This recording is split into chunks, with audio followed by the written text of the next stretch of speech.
येऊन जातो. त्या रूपकाचा संपूर्ण चांगला रूपक आहे, त्याचा विचार आपण करीत समुद्र येईल तेव्हा करणार का. तितकं काव्यमय आहे की तत्वज्ञानाला काव्यमयता कशी आणावी याचा एक आदर्श उदाहरण आहे. त्यामुळे या उपनिषदामध्ये काव्य आणि तत्वज्ञान यांचा सुंदर मनोज्ञ असा संगम झालेला आहे. ज्याचा शांती मंत्र जो आहे शांतीपाठ, तो प्रश्न उपनिषदाचा शांतीपाठ दोन्ही एकच आहे. आता शांतीपाठ आपण म्हणूया. ओम भद्रं कर्णेभिः शृणुयाम देवा, भद्रं पश्येमाक्षभिर्यजत्राः, स्थिरैरङ्गैस्तुष्टुवांस्तनूभिर्व्यशेम देवैतन्यदायुः. स्वस्ति न इन्द्रो वृद्धश्रवाः, स्वस्ति नः पूषा विश्ववेदाः, स्वस्ति नस्तार्क्ष्यो अरिष्टनेमिः, स्वस्ति नो बृहस्पतिर्दधातु. ओम शांती शांती शांती. अर्थ त्याचा सोपा आहे, माहिती आहे आपल्याला. पुन्हा एकदा पाहूया. हे देवानो, आमचे कान कल्याणकारी वचनच ऐको. आम्ही आमच्या डोळ्यांनी जे मंगलमय आहे तेच पाहावे. ईश कृपेने आम्हाला जी आयुर्मर्यादा लाभलेली आहे ती आम्ही सुदृढ अंगाने तुमची स्तुती करीत घालवावी. कीर्तिमान आणि प्राचीन असा इंद्रदेव, सर्वज्ञ सूर्यदेव, संकटांचा नाश करणारा वायुदेव, शीघ्रगती वायुदेव किंवा गरुडाचंही म्हणलंय, आणि बृहस्पती आमचे कल्याण करो. आता वरदान भारती पण त्यातलं आपल्याला शांतीपाठ वाचायचं आहे, पण त्याआधी आपण जरा मंत्र एक तरी पहिला नुसता म्हणूया जरा, आणि थोडा त्याचा अन्वय आणि साधा वाचार्थ घेऊ. संबंध त्याचं स्पष्टीकरण आणि पुढचे मंत्र हे आपण पुढच्या बैठकीत घेणार आहोत. मंत्र पहिला असा आहे. ओम ब्रह्मा देवानां प्रथमः संबभूव, विश्वस्य कर्ता भुवनस्य भोक्ता, स ब्रह्मविद्यां सर्वविद्या प्रतिष्ठां, अथर्वाय ज्येष्ठपुत्राय आहो. अन्वयाचा आहे. ब्रह्मा देवानां प्रथमः संबभूव, विश्वस्य कर्ता भुवनस्य भोक्ता, सा ब्रह्मविद्या सर्वविद्या प्रतिष्ठां ब्रह्मविद्या, अथर्वाय ज्येष्ठपुत्राय आहो. अर्थात आहे ब्रह्मा देवांमध्ये सर्वप्रथम अभिव्यक्त झाला. तो सर्व जगाचा कर्ता आणि रक्षक आहे. त्यानं सर्व विद्यांचं आश्रयस्थान असलेली ब्रह्मविद्या आपल्या ज्येष्ठ पुत्र अथर्वा ऋषीला सांगितली.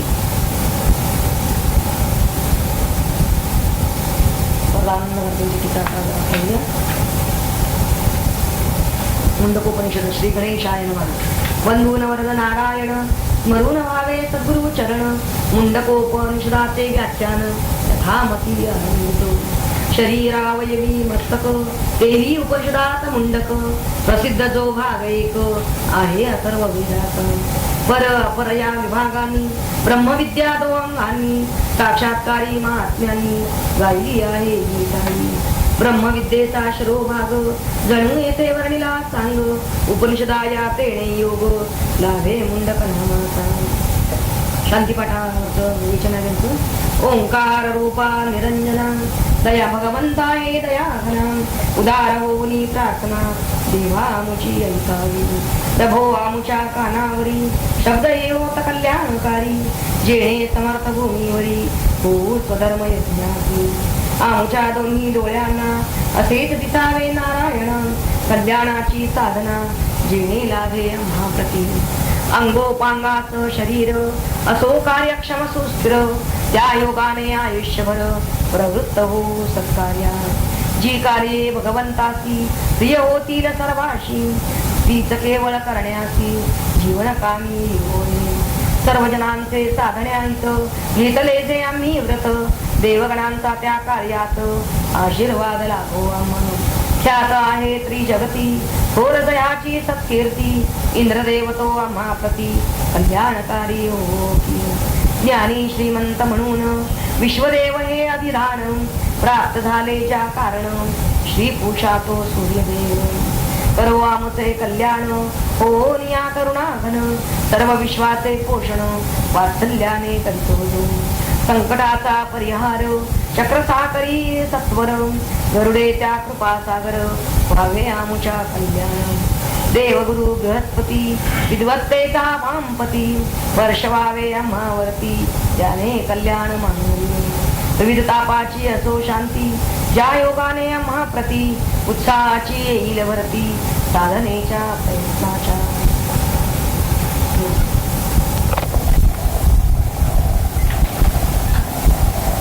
ओम ब्रह्मा देवानां प्रथमः संबभूव विश्वस्य कर्ता भुवनस्य भोक्ता स ब्रह्म विद्यां सर्व विद्या प्रतिष्ठां अथर्वाय ज्येष्ठ पुत्राय आहो.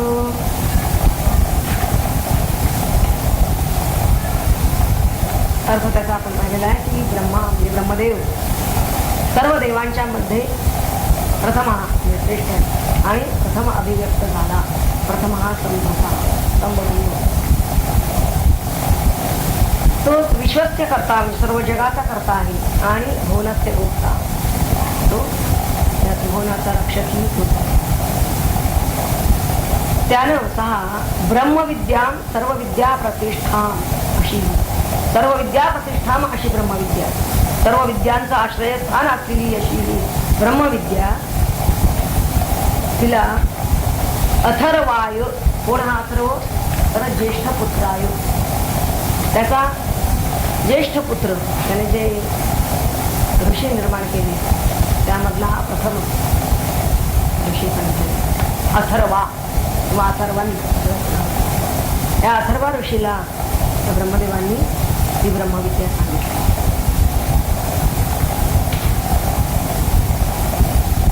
ब्रह्मविद्येची श्रेष्ठता या मंत्रामध्ये ते सांगतात की सर्व विद्या प्रतिष्ठान आणि ही विद्या ब्रह्मदेवांनी अथर्वाला सांगितली. आता प्रत्यक्षात हे मुंडक उपनिषद पुढामधला संवाद आपण पाहिलेला आहे. तर अंगिरस आणि शौनक मुनींनी अंगिरसांना प्रश्न विचारला किंवा विचारला. अनेक प्रश्न आहे. पहिला प्रश्न आपण आज पाहणार आहोत आणि अंगिरसांनी त्यांना उत्तर दिलं. अंगिरसांनी त्यांना जी ब्रह्मविद्या दिली ती ब्रह्मविद्या अंगिरसांच्याकडे कुणापासून आली तर हे ज्ञान ब्रह्मज्ञान हे गुरु परंपरा प्राप्त ज्ञान जो या ज्ञानाची आस बाळगत होते ब्रह्मविद्या मिळावी किंवा ब्रह्मज्ञान आपल्याला प्राप्त व्हावं असं ज्याला वाटत असेल त्यानं हे लक्षात घ्यायला पाहिजे की ते परंपरा प्राप्त म्हणजे गुरु परंपरा प्राप्त असं ज्ञान गुरु शिष्य परंपरेतून ते आलेलं ज्ञान आणि ते घेण्याचा मार्ग एकच आहे गुरूंच्याकडूनच ते ज्ञान घ्यायचं आणि त्या गुरूंना ते परंपरेनं आलेलं आहे का हे फार महत्वाचं आहे. काही वेळेला काय होतं की प्रश्न आपले मूलभूत असतात परंतु ते प्रश्न नेमकी कुणाला विचारावेत हेच कळत. तर असे मूलभूत ज्याला मौलिक प्रश्न म्हणले असे मौलिक प्रश्न हे तशाच म्हणजे गुरूंना विचारायला पाहिजे आणि त्या गुरूंची कसोटी हीच सांगितलेली आहे. आपल्याला परंपरा पाहण्याचं कारण ते की त्यांच्यामध्ये परंपरा आहे. परंपरा आहे त्यांना त्यांच्या गुरूंनी सांगितलेलं आहे आणि त्यांच्या गुरूंना त्यांच्या गुरूंनी सांगितलेलं आहे. गुरु परमगुरु म्हणजे त्यांचे गुरु आणि परमगुरूंचे गुरु म्हणजे परात्पर गुरु. तर अशा तऱ्हेनं ही परंपरा जर आलेली असेल आणि ही परंपरा फार अगदी मूळ मुळापर्यंत जाऊन पोहोचते त्या परब्रह्म परमात्मा पण इथं त्यांनी सांगितलेलं आहे की ब्रह्मदेवानं ही ब्रह्मविद्या कुणाला दिली प्रथम अथर्वा या ऋषींना दिली आणि मग त्या अथर्वा ऋषींपासून अंगिरसापर्यंत कशी आली ते पुढच्या मंत्रात ते सांगतील आपल्याला. या मंत्रामध्ये आपल्याला हे पाहायचं आहे की हे जे ज्ञान आहे तर हे ज्ञान मुळात सर्वात प्रथम जो निर्माण झाला, अभिव्यक्त झाला, प्रगट झाला म्हणून सृष्टीच्या निर्मितीच्या वेळी, सृष्टीचा आरंभ होण्याच्या आधी असं म्हणलेलं आहे तरी प्रथम संबभूव. संबभूव या शब्दाचा अर्थ तो स्वयंभू अभिव्यक्त झाला असा संबभूव. तो स्वयंभू हा काही असा योनी की ब्रह्मदेवाची उत्पत्ती अशी काही स्त्री संबंधातून झालेली आहे. त्यांना इथं सांगायचं हिरण्यगर्भ असं त्याला म्हणलेलं आहे. आपण सविस्तर या प्रत्येक मंत्रामधल्या प्रत्येक पदाच्या दृष्टिकोनातून विचार करूया की हा सर्व देवांमध्ये त्यांनी सांगितलेला आहे प्रथमा. हा पहिला शब्द काय त्यांचा? देवानाम प्रथमा. सर्व देवांमध्ये म्हणजे हा सर्वांपेक्षा प्रथम देव आहे. देवांमधला तो प्रथम शब्दाचे दोन अर्थ आहेत. प्रथम हा म्हणजेच तो वरिष्ठ, सर्वात प्रथम तो आला हेही सांगायचं आहे. सर्वात सर्व देवांमध्ये तो वरिष्ठ आहे हेही सांगायचं. पुढे काही म्हणलं की तो विश्वाचा कर्ता आहे. ब्रह्मदेव हा विश्वाचा कर्ता आहे. इथं विश्व हा शब्द त्यांनी वापरलेला आहे. या मंत्रात विश्वस्य असा शब्द वापरला म्हणजे जे परब्रह्म असं म्हटलं जातं. आणि इथं ब्रह्मा असा शब्द वापरलेला आहे. ब्रह्मा म्हणजे ब्रह्मदेवाला अनुलक्षण तो सहा म्हणजे तो पुल्लिंगी वापरला. हे थोडं बारकाईने जर पाहिलं आपण तर ते ब्रह्म किंवा ते परब्रह्म हे त्या ठिकाणी तिथं नपुसकलिंगी क्रियापद वगैरे वापरलं आहे.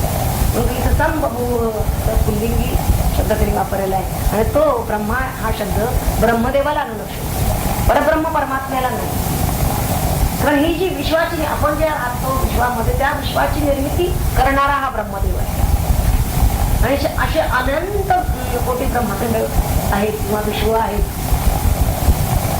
की ज्याच्या केवळ संकल्प मात्रानं ज्या परब्रह्म परमात्म्याच्या संकल्प मात्रेनं निर्माण करतात. परंतु हा आपल्या विश्वाचा कर्ता आहे. आपल्यापुरतं आपण काय पाहायचंय? आपण ज्या विश्वात राहतो, जी आपली आकाशगंगा आहे म्हणूया, जी सूर्यमाला आहे आणि त्या सूर्यमालेमधला जो ग्रह पृथ्वी ग्रह आहे त्या पृथ्वीवर आपण राहतो. त्याचा करता कोणाचे? हा ब्रह्मदेव. आणि भुवनस्य गोप्ता. भुवन म्हणजे आपल्याला जी जीवांना राहण्यासाठी जी जागा मिळते त्याला भुवन असं म्हणलेलं आहे. त्रिभुवन हा शब्द आपल्याला माहित असतो. तर आपल्या भुवनाचा भुवनाचं रक्षण करणारा हाच आहे. त्या जीवाचं रक्षण त्यासाठी आवश्यक त्याला जी काही पंचमहाभूत लागतात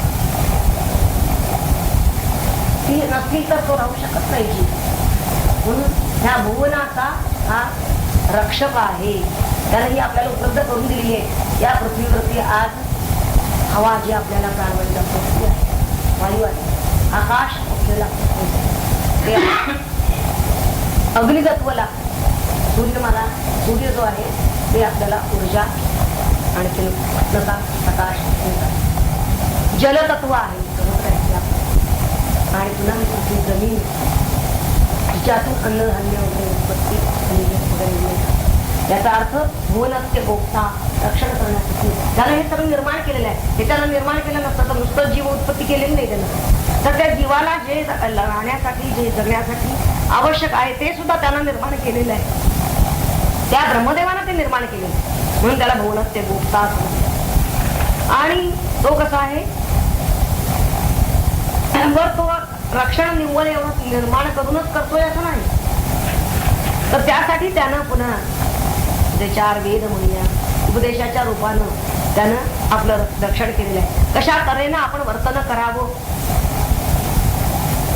हे आपल्या कर्माचं मार्गदर्शन करणार जे शास्त्र आहे ते ज्ञान सुद्धा याच्याजवळ आहे. तेही स्वयंभू.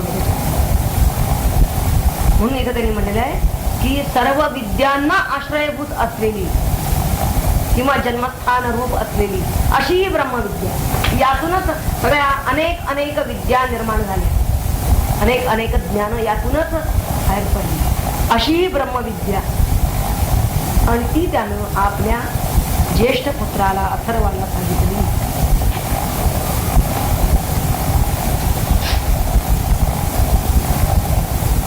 हा ब्रह्मदेव बघा म्हटलं तसं तो संभभूव म्हणजे इतर प्राणी वर्ग सगळे आपापल्या कर्मानुसार जन्म घेतात, याला तसं संचित नाही. ब्रह्मदेवाला धर्माधर्म त्यानं इतरांसाठी सर्व इतर जीवांसाठी सांगितले आहे, परंतु ते त्या धर्माधर्मामुळे तो निर्माण झालेला नाही. त्याचं वर्णन कसं केलेलं आहे वेदामध्ये, तर तो अतींद्रिय, अग्राह्य, सूक्ष्म, अव्यक्त आणि सनातन असा आहे. असं म्हणा असा एक श्लोक येऊन जातो. आणि याच्या ठिकाणी धर्म, ज्ञान, वैराग्य, ऐश्वर्य हे गुण असतात असंही त्या श्लोकात म्हणलेलं आहे. मुळात हा अयोनिज आहे आणि यालाच हिरण्यगर्भ असं म्हणतात. या हिरण्यगर्भानं प्रथम जे काही ऋषी निर्माण केले त्यामधला ज्येष्ठ ऋषी अथर्वा, त्याला यानं ही ब्रह्मविद्या. आता या विद्येनं काय प्राप्त होतं, तर या विद्येनं अविनाशी असं ब्रह्म, अक्षर, अव्यय असं ब्रह्म आपल्याला समजतं, म्हणून हिला ब्रह्मविद्या असं म्हणलेलं आहे. किंवा ब्रह्मदेवानं सांगितलेली विद्या ती ब्रह्मविद्या, अगदी साधं सोपं आणि परब्रह्म परमात्म्याबद्दल ज्ञान करून देणारी ती विद्या ही ब्रह्मविद्या. ज्या विद्येनं सर्व विद्येनं वेद्य जी वस्तू आहे, वेद्य म्हणजे जाणण्यायोग्य अशी जी वस्तू आहे ती ज्या विद्येमुळे कळते ती ब्रह्मविद्या. तसाही विग्रह आणि सर्व विद्याश्रया जी आहे, सर्व विद्यांना आश्रयभूत किंवा आधारभूत अशी जी विद्या आहे ती ब्रह्मविद्या आहे असं. कारण सर्व प्रकारचं जे ज्ञान असतं ते मुळात चैतन्याच्या माध्यमातूनच प्रस्तुत होतं. कुठलंही ज्ञान झालं, कुठल्या गोष्टीचं ज्ञान व्हायचं असेल तर तिथं चैतन्य पाहिजे. चैतन्याविना ज्ञान होऊ शकत नाही. आणि चैतन्याचं स्वरूप, चैतन्य तत्वाचं ज्ञान करून देणारी विद्या म्हणजेच ही ब्रह्मविद्या आहे. म्हणून हिला ब्रह्मविद्या ही सर्व विद्या आश्रयभूत म्हणतात. ब्रह्मविद्या म्हणजेच चैतन्य विद्या, म्हणून ती सर्व विद्यांचं अधिष्ठान आहे. तिच्यामध्येच सर्व विद्या सामावलेल्या आहेत असं त्यांनी म्हटलं. आणि ही विद्या परंपरेनं टिकते. आता ही परंपरा कोणती हे पुढे ओघानं दुसऱ्या मंत्रामध्ये येतो आहे. दुसरा मंत्र पाहूया. अथर्वणे याम प्रवदेत ब्रह्मा अथर्वातां पुरोवाचांगिरे ब्रह्मविद्यां स भारद्वाजाय सत्यवहाय प्राह भारद्वाजो अंगिरसे परावराम. अथर्वण त्या ब्रह्मा अथर्वादे अन्वय बघूया आपण. ब्रह्मा अथर्वणे याम प्रवदे तां ब्रह्मविद्यां अथर्वा अंगिरे पुरा उवाच. सहा भारद्वाजाय, तो कोण, सत्यवहाय भारद्वाजाय परावराम भारद्वाजः अंगिरसे. लाईट लावून द्या. त्यानंतर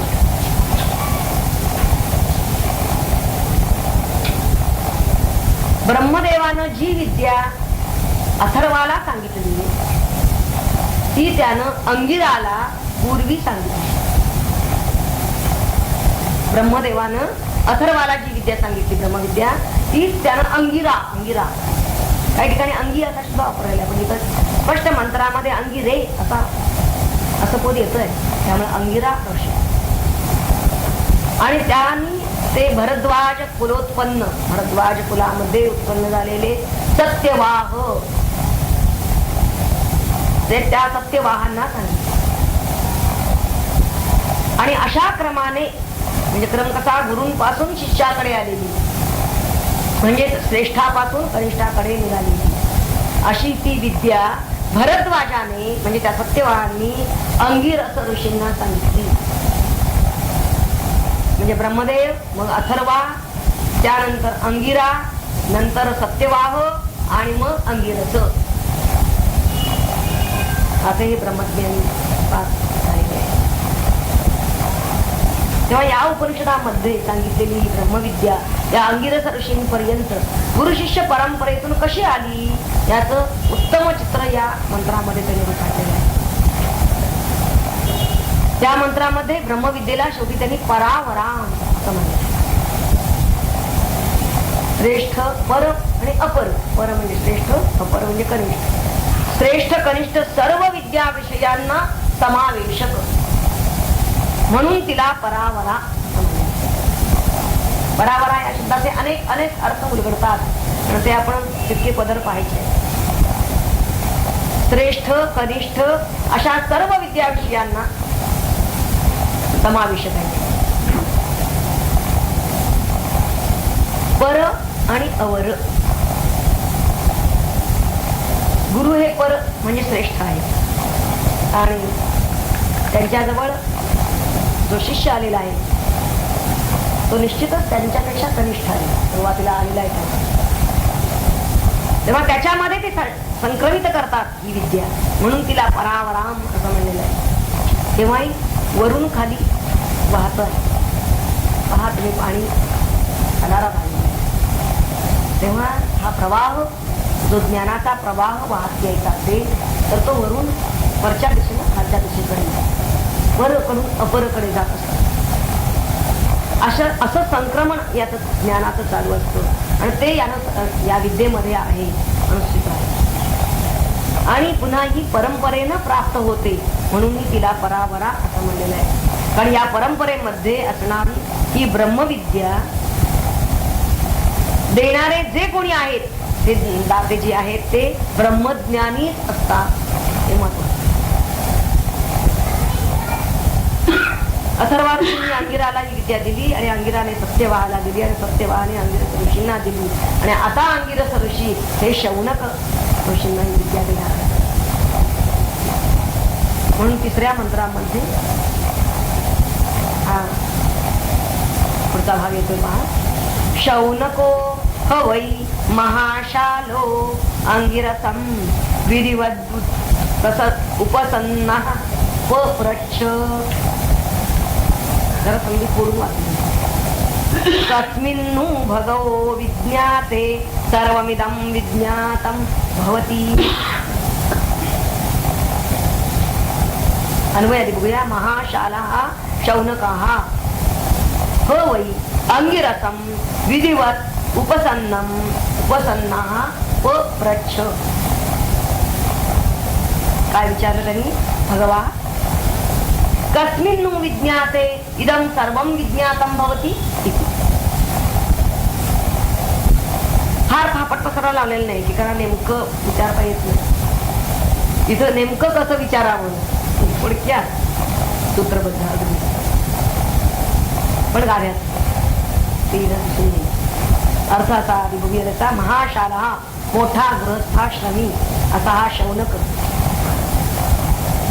अंगिरसम अंगिरसांच्याकडे विधिवत उपसन्नाह विधियुक्त गेलेला येऊन.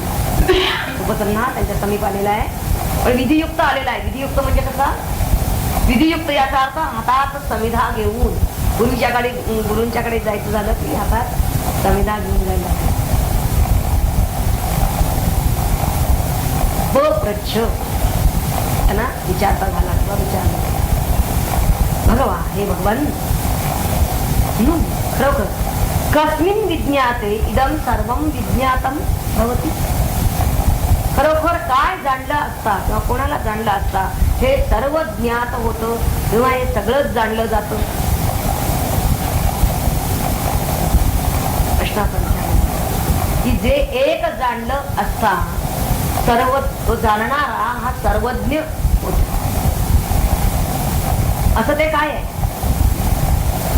की जे या विश्वाला किंबहुना सर्व विद्यांना आधारभूत आहे आणि असं ते एक तत्व कोणतं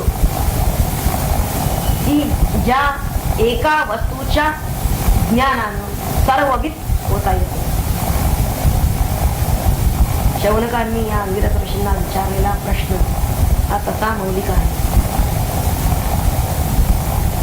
शौनक हे महाशाल होते. महाशाल शौनक हा असा सुरुवातीला या मंत्राच्या सुरुवातीला शब्द आलेला आहे. महाशाल या शब्दाचा अर्थ काय काय होता बघूया. मोठा शिकलेला किंवा बहुश्रुत असाही त्याचा अर्थ आहे. गृहस्थ धर्म ही उत्तम प्रकारे आचरण करणारा असाही महाशाल या शब्दाचा अर्थ आहे. आणि संपन्न असणारा गृहस्थ असाही अर्थ. मोठमोठ्या यज्ञशाला चालवणारा तो महाशाल असंही म्हटलेलं आहे.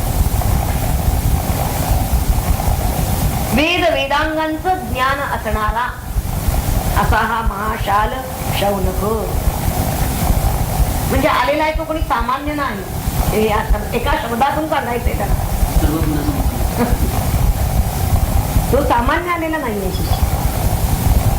इतकी शास्त्र शिकून आला, पण आपण महाशाल असून सुद्धा आपण अजून अज्ञानीच आहोत. आपण सर्वज्ञ नाही, आपण ज्ञानी नाही हे त्यानं ओळखलेलं आहे.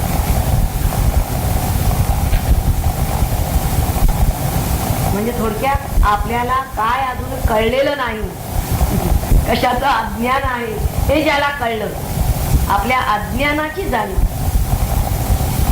तो खरा ज्ञाता आहे, खरा शहाणा आहे, ज्याला आपल्या अज्ञानाचं ज्ञान झाले. अंगिरस हे ब्रह्मज्ञानी होते. ज्या गुरूंच्याकडे तो आलेला आहे त्यांच्याकडे आपण समाधान पाहू असं त्याला, त्या शौनकाला खात्री वाटलेली आहे. आणि म्हणूनच तो त्यांच्याकडे विधिवत आला असं म्हणलेलं आहे. गुरूंच्याकडे येताना त्या काळी जसं हातात समिधा घेऊन येण्याची त्यांची एक प्रथा सांगितली आहे. आता या समिधा कशाला पाहिजेत असं जर कोणी म्हणलं तर त्या काळी यज्ञ नित्य यज्ञ चालू असतो. त्यामुळं समिधा ह्या यज्ञाला लागतात. आता ते यज्ञाला लागतात म्हणून काही त्यानं गुरूंना अर्पण करायला आणलेले आहेत एवढाच त्याचा हेतू नाही, हे लक्षात घ्या. कारण हे उपनिषदकार जे असतात ते अत्यंत सूत्रबद्ध आणि प्रतिकात्मक बोलतात. समिधा या प्रतिकात्मक होत्या. मीही या समिधेसारखाच आज आपल्याला अर्पण होत आहे हे त्याला त्या समिधा त्यांच्या पुढे ठेवून सांगायचंय. कारण समिधा म्हणजे यज्ञीय काष्ठ. काष्ठ म्हणजे काय? शुष्क जसं ते असतं त्याच प्रकारे मी सुद्धा आज निष्काम झालेलो आहे. विषयांबद्दलचा रस माझ्याही अंतःकरणातून पूर्णतः आटून गेलेला आहे हे त्याला सुचवायचं आहे. आणि असा विरागी चित्त असलेला शिष्य गुरूंच्याकडून ज्ञान घेण्याच्या पात्रतेचा असा हा ज्ञानाधिकारी आपण असल्याचं सूचक म्हणून जगामध्ये आज आपण भले किती का मोठे गृहस्थ असे ना, कारण तो महाशाल म्हणलेला आहे, मोठा गृहस्थ म्हणलेला आहे, पण गुरूंच्याकडे जाताना विनम्रपणेच जायचं आहे. मोठं संपन्न जरी आपण असलो तरी सुद्धा हाती तो काही मोहरा घेऊन आलेला नाही, तर समिधा घेऊन आलेला आहे. लक्षात घ्या. आपल्या श्रीमंतीचं प्रदर्शन हे गुरूंच्या पुढे नको. कारण ही विद्या ही पैशानं विकत घेता येत नाही. ही विद्या म्हणजे ब्रह्मविद्या. इथे विनम्र भावच हवा. आणि यासाठी तो या मंत्रामधल्या या पहिल्या ओळीतून त्याने आपल्याला सूचित केले आहे, दर्शवलेले आहे. गुरूंच्याकडे जायचं. हो, कशासाठी, कसं जायचं ते सांगितलं. पण कशासाठी जातो आहे? नुसतंच आपल्याला गेलं की बरं वाटतं, त्यांच्याकडे मन शांती लागते म्हणून नाही. माणसं अशा तऱ्हेने गुरूंच्याकडे नुसतंच जाऊन येतात. किंवा अहिकातलं काही मागायचं आहे म्हणून जायचंय का? किंवा आपलं काही साखर त्यांना घालायचं आहे का? किंवा आपलं काहीतरी आर्थ त्यांना सांगायचं आहे का? आता कोणताच हेतू इथं दिसत नाही. पहा, गुरूंच्याकडे जायचंय ते ब्रह्मज्ञान विचारायला. कशासाठी जायचं तेही इथं सूचित केलंय त्यांनी. की ती ब्रह्मविद्या विचारायला तो आलेला आहे. कारण ते ज्ञानाचा पुरवठा असे असतात गुरु. आणि हे लक्षात घेऊन आपण ज्ञानाची दीक्षा तिथं मागायची. मग अपेक्षित जे आपुले तेही सांगती पुसिले. तर अपेक्षित काय? ज्ञान. तेही सांगतील पुसिले की ज्यामुळे जेणे अंतःकरण बोधले संकल्पा न ये. त्या जीवाला गुरु बोध करतात, त्याला निसंकल्प करतात, छिन्न संशय करून, म्हणजे समाधान. शौनकांनी विचारलेला प्रश्न हा केवळ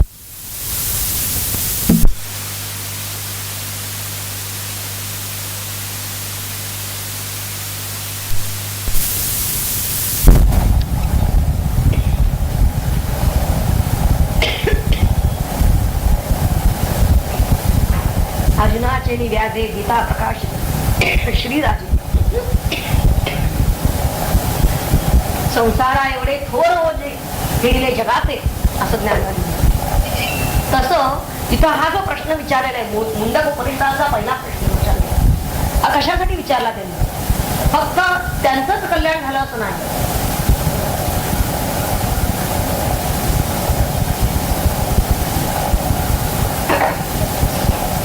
तर सर्व जीवांचा उद्धार व्हावा यासाठी हा प्रश्न आहे.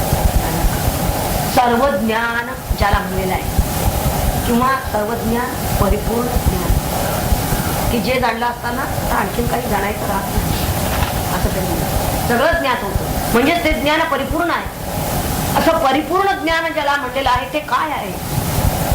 त्यांनी म्हणलेलं आहे सर्वम इदम विज्ञातम भवती. असं ज्या ज्ञानात आलेलं आहे.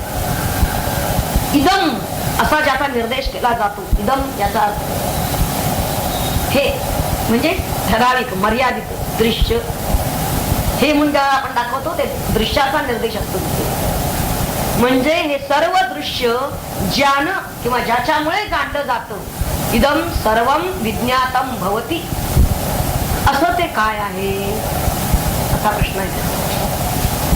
शौनकाला इथं इदमचं म्हणजे त्या दृश्याचं ज्ञान नको आहे, कारण ते त्यानं बरंच करून घेतलेलं आहे. तर त्याला त्या अखिल दृश्याचं प्रकाशन करणार असं विज्ञान हवं आहे. विज्ञातम हा शब्द मार्मिक आहे, तिथला लक्षात घ्या. विज्ञान म्हणजे अनुभवाचं ज्ञान. शब्दाचं त्यानं ज्ञान खूप करून घेतलेलं आहे, वेद वेदांग शिकलेला आहे. परंतु ते जे विज्ञान आहे त्या शब्दामागचा जो आशय आहे तो अनुभव, तो कसा अनुभवता येईल हे त्याला हवं आहे. आणि अंगिरस आता त्याला काय उत्तर देणार आहे ते पहा. मंत्र चौथा. तस्मै स होवाच द्वे विद्ये वेदितव्ये इति हस्म यद् ब्रह्मविदो वदन्ति पराचैव अपराच. अन्वयात बघूया. तस्मै सहा उवाच द्वे विद्ये वेदितव्ये इति स्म यत् ब्रह्मविदा वदन्ति पराच अपराच. अर्थ बघूया. तस्मै त्याला म्हणजे शौनकाला, सहा म्हणजे ते अंगिरस ऋषी म्हणाले. वाच द्वे विद्ये वेदितव्ये दोन विद्या जाणाव्या असं इति ब्रह्मविदो वदन्ति असं ब्रह्मवेत्ते म्हणतात. या लोकांची एक पद्धत असते अशी म्हणतात. हे मी म्हणतो म्हणून कधीच सांगत नाही. हा एक ब्रह्मज्ञानी माणसाचं एक वैशिष्ट्य जे आहे ते इथं पटकन लक्षात येतं. कोणतंही ज्ञान जरी सांगायचं झालं तर ते ज्ञानाला हे असे ज्ञानी लोक जे आहेत त्या मोठमोठ्या ज्ञानी लोकांनी असं म्हणलेलं आहे, तेच तुला मी सांगतो. इथं त्यांनी म्हणलंय की काय सांगितलं तर परा आणि अपरा दोन विद्या आपण जाणाव्या. कुठल्या? त्या दोन विद्या परा आणि अपरा असा नुसताच निर्देश केलाय. पुढच्या मंत्रामध्ये त्या परा विद्या कोणती आणि अपरा विद्या कोणती स्पष्ट विवरण येईल. परा म्हणजे परमात्म विद्या आणि अपरा म्हणजे धर्माधर्म साधन रूप. आणि हे संपूर्ण सगळं जे दृश्य आहे, जे विविध, त्यात तुम्ही विविध विषया म्हणा, काही म्हणा, संपूर्ण सगळे जे अनात्म एवढ्यासाठी म्हणायचं त्याला की ते आत्मा नाही म्हणून, आत्म्याबद्दलच नाही म्हणून अनात्म एवढं. परंतु ही अपरा विद्या जी सांगितलेली आहे त्यांनी, वास्तविक खरं तर शौनकाने प्रश्न काय विचारलेला आहे की कुणा एकाचं ज्ञान झालं असता सर्व ज्ञात होतं, असा त्यांचा खरा प्रश्न आहे. आणि गुरुनी इथं उत्तर काय दिलेलं आहे की 2 विद्या जाणाव्या. अपरा विद्या ही अविद्या आहे, तिचं आता हे 2 विद्या जाणाव्यात असं सांगितलं त्यांनी. याला पाहिजे आहे काय, खरं तर ब्रह्मविद्याच विचारायला आलाय. मग ही अविद्या जी आहे ती कशासाठी जाणून घ्यायची आहे, तर तिचं निराकरण करण्यासाठी. म्हणून अविद्या नाशू हे स्थळ आणि मोक्षोपादान हे फळ, आणि तेच केवळ साधन ज्ञान.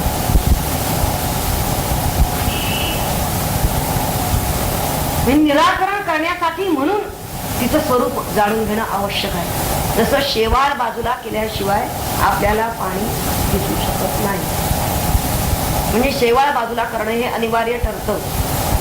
आपल्याला दर्शन कोणाचं घ्यायचं आहे तर पाण्याचं दृष्टांत.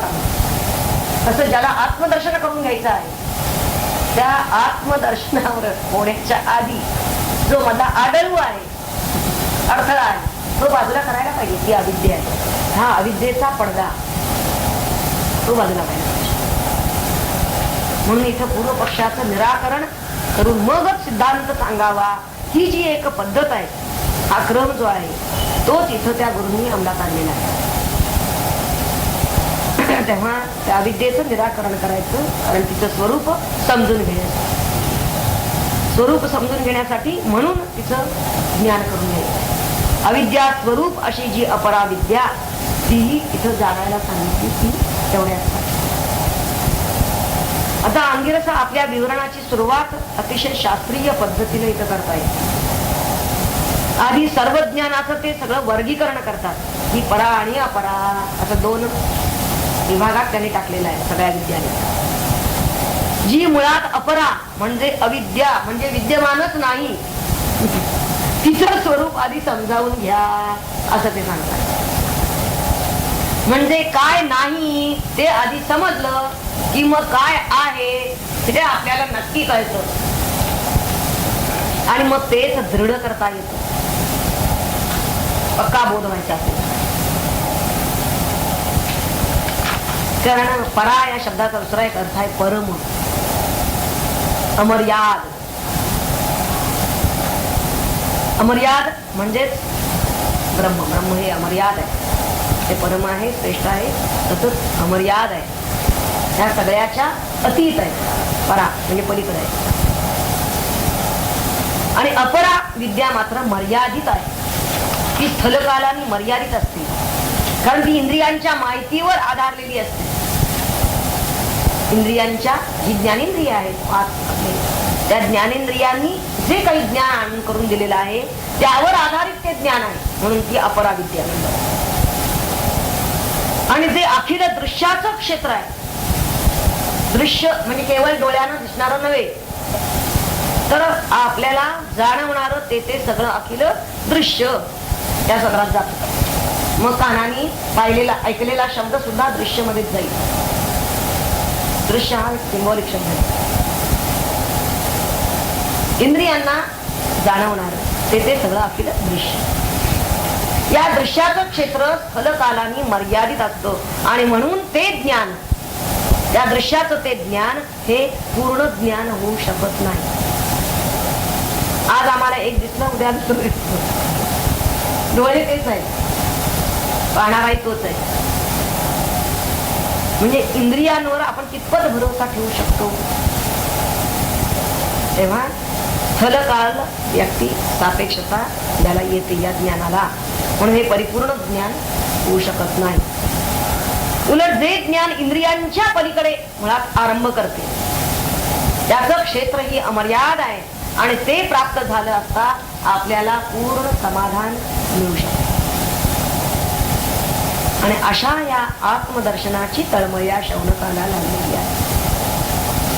अंगिरस त्याला आता त्या परा आणि अपरा या विद्यांचं जे स्वरूप आहे ते स्वरूप उलगडून सांगणार आहे.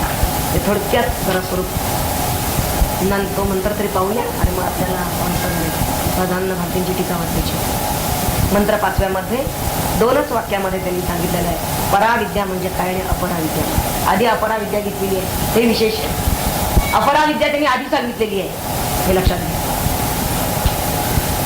तत्रा परा म्हणजे तत्र अपरा ऋग्वेदो यजुर्वेदः सामवेदः अथर्ववेदः शिक्षा कल्पो व्याकरणं निरुक्तं छंदः ज्योतिषम इति. अथ परा यया तदक्षरम अधिगम्यते. अन्वयाचा आहे तत्र अपरा ऋग्वेदापासून ज्योतिष तत्रापर्यंत इति अपरा. आणि मग अथ यया तत् अक्षरम अधिगम्यते सा अपरा. तत् अक्षरम अक्षर ज्याला अक्षर नाही जे अव्यय आहे अविनाशी आहे. अर्थ आधी बघूया वाच्यार्थ. त्यामध्ये ऋग्वेद यजुर्वेद सामवेद अथर्ववेद हे 4 वेद आणि शिक्षा कल्प व्याकरण निरुक्त छंद ज्योतिष ही 6 वेदांगी या सगळ्याला अपरा विद्या असं म्हणतात. आणि जिच्या योगानं ते अक्षर ब्रह्म अवगत होतं अधिगम्यते ती पराविद्या होय.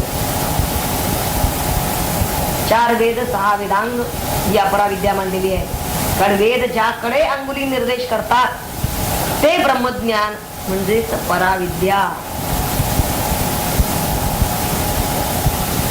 आजच्या काळामध्ये आपण नुसतंच वेद वेदांग न म्हणता काय म्हणू कला विज्ञान कायदा वैद्य व्यापार यंत्रविद्या आणखीन काय काय काय काय संगीत अनेक या गोष्टींना आपण अपराविद्येत टाकतो. पण हे सर्व माहित असूनही परब्रह्माचं ज्ञान यानं होत नाही. आणि ते होण्यासाठी म्हणून पुढचं जे पराविद्या म्हणलेले आहे आणि त्या पराविद्येची व्याख्या करताना त्यांनी अक्षरम तत् अक्षरम अवगम्य. अक्षर हा शब्द उत्तम त्या शब्दावर कोटी केलेली आहे किंवा श्लेष साधलेला आहे. तुम्हाला अक्षर समजूनच घ्यायची आहेत ना तर ते म्हणतात अक्षर म्हणजे एक मुळाक्षर असा अर्थ आहे. आणि अक्षर म्हणजे जे ज्याला अक्षर नाही ज्याला नाश नाही ते अक्षर असाही असं हे श्लेषयुक्त पद इथं त्यांनी फार सुंदर परिणाम उपयोजलेला आहे. तत् अक्षरम तत् हा शब्द सुद्धा ते परब्रह्म यासाठी ते अविनाशी तत्व ज्यानं ज्ञात होत अधिगम्यते.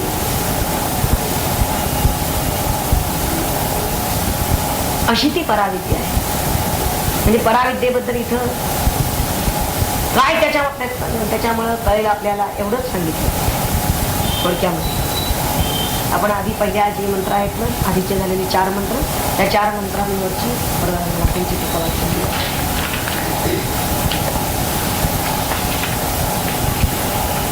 मंत्र पहिला तत्व जे अनादि अनंत सत्ता मात्र सदोदित त्यापासून आविर्भूत ब्रह्मा झाला मूर्तपणे. ऐश्वर्याने प्रकाशमान असा जो सारा देवगण त्यात ब्रह्म्याचे महिमान श्रेष्ठ होते सर्वाहून. ऐश्वर्य विरक्ती धर्म ज्ञान विकसित ज्याच्या ठाई पूर्ण सर्वाधी झाले जनन ज्याचे सृजना सृष्टीच्या.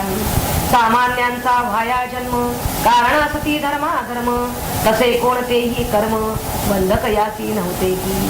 निरुपाधिक स्वतंत्रता येत होती हेतुभूता स्फूर्ती वा येई मानिता महेश्वराची मायावी.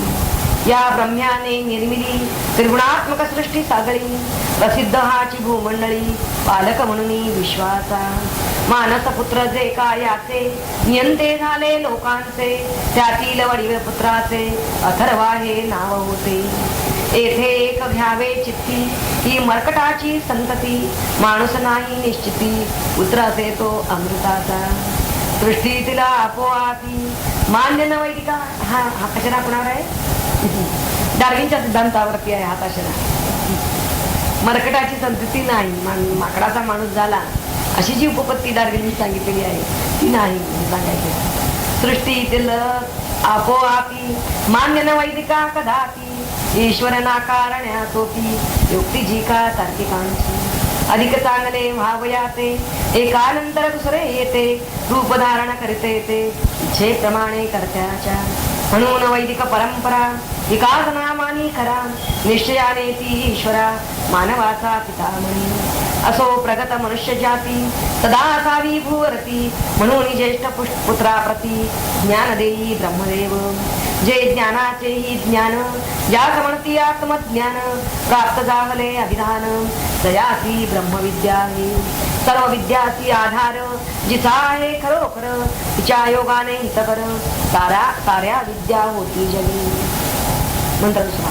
विद्या प्राप्तीने अथर्वा लोकी झाला सर्वे सर्वा प्रिय मित्र म्हणून वासवा भावलाचे महात्मा करून काष्ठांचे मंथन अग्नी करता ये निर्माण प्रचारिले ते साधन यानेच लोकी यज्ञाचे यज्ञ शक्तीने यांच्यावले मार्ग सूर्याचे रुंदावले याने कित्येक पाहिले ऋग्वेदाचे दिव्य मंत्र तप प्रभावाने अमित वेद याती झाला प्राप्त प्रख्याती जो जगतात पावला याच्या नावाने गुरुकुल याने स्थापिले आचार्य पद भूषविले अथर्व्याने मनमोकळे केले विद्यादान शिष्या ब्रह्मविद्या सांगोपांग पर अवर हे दिसे भाग ज्ञान भक्ती कर्मयोग तथाधिकारे जेठाई ब्रह्मविद्या ती उपदेशी अथर्वा वात्सल्य भावेसी अंगिरा नामे शिष्याची रक्षिण्याते परंपरा भरद्वाज ऋषींचा सुत सत्यवह नामे ख्यात मुनी अंगिरा तया प्रत ब्रह्मविद्या शिकवी भरद्वाजे अनुष्ठिली ब्रह्मविद्या स्वये सगळी साक्षात्काराची आणली तीच त्याने साधनेने आणि मग अंगिरसाच केला तिचा उपदेश शिष्यामध्ये प्रिय विशेष तेजस्वी जो अग्निपरी वेदशास्त्रांनी प्रतिपाद्या अंगिरसे ती ब्रह्मविद्या त्रिलोकी जी सर्ववंद्या सांगोपांग विस्तारिली हिमाचलाच्या परिसरी देवनदीच्या रम्य तीरी अंगिरसाने परमादरी स्थापना केली आश्रमाची सन्नितीची हिरवीगार जेतवन श्री डुले फार सद्भावाची जिच्यावर फुलली फुले सुगंधी समाधान आनंद तृप्ती यांची जेथे फळे येती रसाळ जी जाहली होती उत्साहाच्या माधुरी विसरून निज वैरासी साम्ये क्रीडती अहर्निशी पशु पक्षी त्या आश्रमासी जशी द्वंद्वे गुणासी आलस्याचा लवई केर दिसेना कर्मभूमीवर सर्वही तो परिसर स्वच्छ केला शुद्धतेने सदाचरणाची अंगणे शिंपिरी तेथे सौजन्याने परी घातल्या धार्मिकतेने नाना कलांच्या रांगोळ्या तरी अतिथींच्या स्वागता जेत प्रेणी पवित्रता कुटरे होऊन शांतता आश्रय देई छात्रांना वैराग्याचा निर्धूम अग्नी प्रदीप्त होता कुंडातुनी शमदमांच्या इष्टिकांनी रचना झाली विधीची तितिक्षाही होऊन दासी राबर तेथे आदरेसी वाण नव्हती प्रकाशासी विद्वत्तेच्या तेजाणी स्थिरवृत्तीची शुभासने होती बसाया कारणे शास्त्रग्रंथाची वेष्टणे निष्ठेची प्रयत्नाची बुद्धिमत्ता विमल विपुल त्याच घागरी समुज्वल भरलेले तेथे जल होते सात्विक श्रद्धेचे उधाळ गाई भक्ती प्रीती वात्सल्याने पान्हावती सुख स्वास्थ्याची बागडती वत्से त्यांच्या भोवताली सत्यतेच्या देव्हाऱ्यात चिदानंदाची शोभे मूर्त केली सीजे जी अलंकृत स्वकर्माच्या कुसुमानी उदारतेच्या पाठशाले सद्बोधाचा पाठ चाले वक्तृत्व हे स्वये झाले पीठ जेथे अध्यापका शारदांबा होऊन वाणी अवधानाच्या पडेकानी गुडार्थाच्या प्रकटनी सौलभ्य देई सन्मरहा आत्मज्ञान जेथे नवी सर्वज्ञतेची घेऊन पदवी शिष्यगणांना नित्य शिकवी अंगिरसाच्या रूपाने सुंदर सांगरूप केलेले श्रेष्ठ अशा या गुरुकुलात शौनक नामे विख्यात शुनक ऋषींचा येई सुत ज्ञानग्रहणा कारणी शौनक हा गृहस्थाश्रमी अत्यंत होता परिश्रमी, मिळवण्याची विद्यानानी प्रज्ञा संपन्न धीराचा. थोर संपन्न असूनी घर, विरागी होते अंतर, ज्याचा वेदाचा अधिकार आदर्श होता विद्वाना. प्रौढ वयाचा असूनी मुनी ऋषी, होता ज्ञानाचा अभिलाषी, विद्या कला सता दासी, तृप्ती नवती चित्ताची. ठेवून संयमी जीवन, करी अग्नीचे आराधन, अध्ययन आणि चिंतन, विषय त्याच्या आवडीचा. सृष्टीचे या गहन कोडे, कोणत्या ज्ञाने उलगडे, वारंवार हाची पडे प्रश्न त्याच्या बुद्धीसी. भावे करी धारणा ध्यान, व्रते पूजा अनुष्ठान, तरीही खरे समाधान, जिज्ञासेची लाभलेना. मुनी अंगिरसाची कीर्ती, फार त्याने ऐकली होती, जिज्ञासेची भावया तृप्ती, म्हणे जाऊ त्यांचेकडे. प्रपंचाची तेजनी हाव, महर्षीकडे घेई धाव, धारण करून शिष्यभाव, आचार्यांची सेवा करी. धरोरी समिधा हातात, विनये येई आश्रमात, जणू अर्थ जाहला मूर्त, उपनिषद या रसा शब्दाचा. समिधा सती अलौकिक, शिष्य जीवनाचे प्रतीक, उदाहरण ज्या निशंक, वैराग्याचे त्यागाचे. देहधारणा अन्नपान, साध्या विषाचे परिधान, थोरा आदरे वंदन, ताना वागवी प्रेमाने. बोलताना विनये बोले, चढवी ना तो कान डोळे नाक डोळे, त्याच्या वाणीच्या गोडीमुळे वाटे हवासा सर्वांना. वागणे त्याचे आर्जवी, लिप्त नव्हते अहंभावी, तयाने सेवा करावी जीव लावून निष्ठेने. कष्टाची तो नसे भीत, कधी न लोळे आळसात, निद्रा घ्यावी परिमित, ब्रह्मचर्य व्रताधरी. 6 मास ऐशा परी, राही आश्रमाधीतरी, प्रबल जिज्ञासा होती तरी, जाहला ना उतावळा. शिष्याने कैसे वागावे, शास्त्राने ते कथिले बरवे, आदर्श त्याचे रूप नवे, नांदे वेशे शौनकाच्या.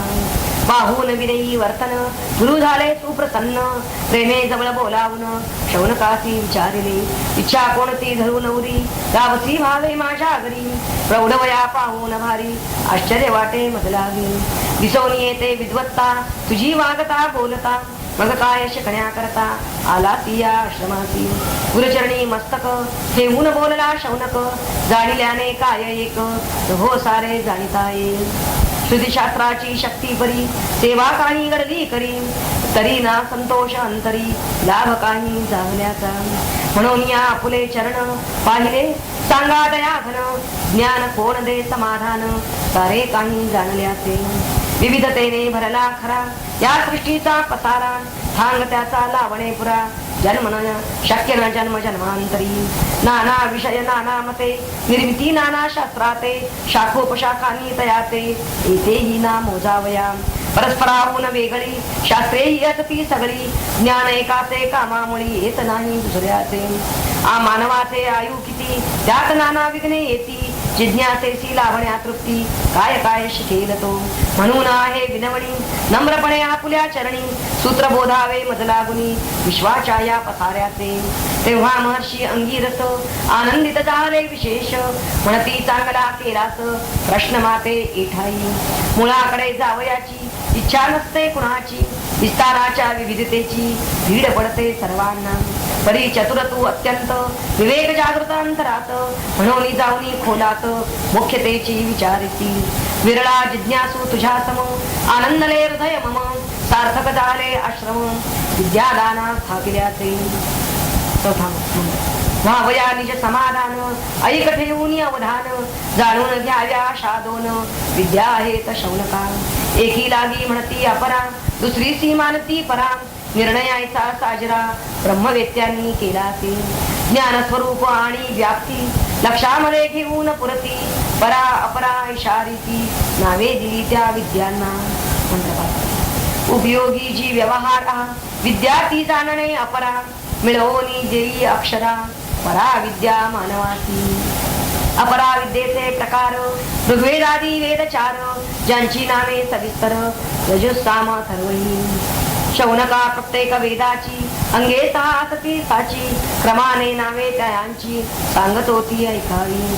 शिक्षा कल्प व्याकरण निरुक्त छंद ज्योतिष जाण, या सर्वांची मिळून अपरा विद्या होत आहे. ऋग्वेदासी प्रार्थना मंत्र प्रसादे भरले सर्वत्र इष्टदेवांचे मधुर स्तोत्र भावे गुंफिले द्रष्ट्यांनी पदवर्णांची अनुपूर्वी मंत्र सामर्थ्ये युक्त बरवी अनुभवारे यावी पात्रताती पाठकासी यजुर्वेदात यज्ञाचे सांगविधी कथिले साचे सामवेदाने गायनाचे राजऋचांना ऐकिले जारण मारण उच्चाटन समाजशास्त्र राजकारण राष्ट्रभक्ती देवतार्चन अथर्ववेदी वर्णिले वेद मंत्रांच्या उच्चाराचे नियम सर्व कथिले साचे स्वरवर्णांच्या शुद्धतेचे शिक्षा ग्रंथी शास्त्र आहे वेद मंत्रांचा विनियोग कल्पसूत्रांनी कथिला सांग व्याकरणाचा आला भाग शुद्ध शब्द प्रयोगाचा दृष्टी देऊन अर्थावरती कथिली शब्दांची व्युत्पत्ती निरुक्तात जेणे शक्ती अर्थबोधी दृढावते थोडक्यात त्यांनी ओळख करून दिलेली आहे छंदशास्त्री पद्यपंक्ती निर्मितीची कथिली युक्ती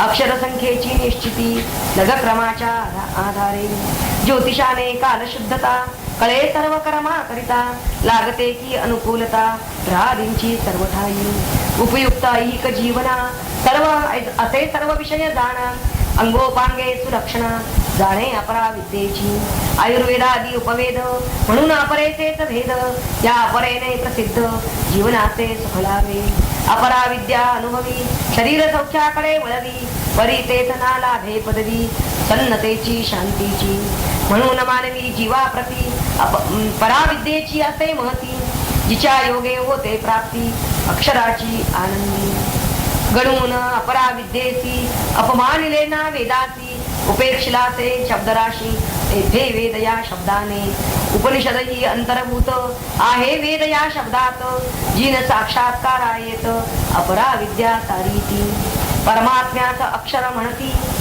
त्यांचे ज्ञान आणि प्राप्ती मानवाची करवी जगती जाणावी पराविद्या परब्रह्माचे यथार्थ ज्ञान आणि तयाचे दर्शन यात भेद अल्पहीन दोन्ही एकती परब्रह्माची केवळ घेता शब्द ज्ञाना ते हे कधीही साधतेना विरक्ती निष्ठा उपासना गुरुकृपा ही तेथ लागे तीच म्हणती विद्या परा जी पोचवी साक्षात्कारा इतर सर्वही पसारा जाणावा की अपरे शांतीपाठ म्हणून होतो यत्तत् अदृश्यम् अग्राह्यं गोत्रमवर्णमचक्षुश्रोत्रं तत् अपाणिपादं नित्यं विभुं सर्वगतं सुसूक्ष्मं तदव्ययं यद्भूतयोनिं परिपश्यन्ति धीराः अन्वय बघूया मंत्राचा यत् अदृश्यम् अग्राह्यम् अगोत्रम् अवर्णम् अचक्षुश्रोत्रम् तत् अपाणिपादम् यत् धीराः भूतयोनिं परिपश्यन्ति तत् नित्यं विभुं सर्वगतं सुसूक्ष्मम् अव्ययम्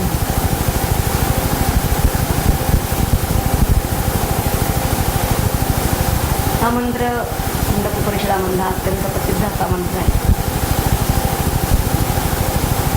पुष्कळ शास्त्रवेत्यांनी हा मंत्र प्रमाणभूत म्हणून दिलेला आहे. आधी अर्थ बघूया त्याचा वाच्यार्थ काय आहे. यात जे अदृश्यम ज्ञानेंद्रियांनी पाहता येत नाही, हे जाणता येत नाही.